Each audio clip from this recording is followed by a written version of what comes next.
আসসালামু আলাইকুম প্রিয় দর্শক, আশা করি সকলেই ভালো আছেন। এখন আলোচনা করব ভিটামিন বি6 নিয়ে, যা পাইরিডক্সিন নামে পরিচিত। আমাদের শরীরের জন্য অত্যন্ত গুরুত্বপূর্ণ একটি জৈব উপাদান।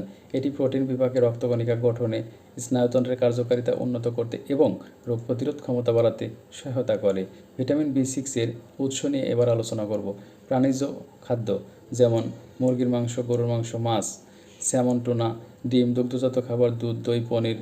শস্যজাতীয় খাবারের মধ্যে ব্রাউন রাইস, ওটস, গম, ডাল ও বাদামের মধ্যে মসুর ডাল, ছোলা, চিনাবাদাম, আখরোট, কাজু বাদাম উল্লেখযোগ্য। এছাড়াও সবজি ও ফলের মধ্যে আলু, গাজর, কলা, অ্যাভোকাডো, আপেল, কমলা ইত্যাদি উল্লেখযোগ্য। ভিটামিন বি6-এর উপকারিতা: প্রোটিন এবং অ্যামাইনো অ্যাসিড বিপাকে সাহায্য করে, রক্তকণিকা গঠন ও হিমোগ্লোবিন উৎপাদনে সহায়তা করে, স্নায়ুতন্ত্রের কার্যকারিতা উন্নত করে, হৃদরোগের ঝুঁকি কমায়, রোগ প্রতিরোধ ক্ষমতা বাড়ায়, হরমোনের ভারসাম্য রক্ষা করে।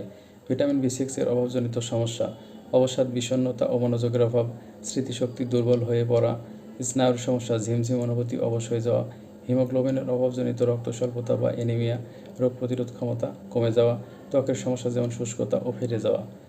আশা করি উপকৃত হবেন। ধন্যবাদ।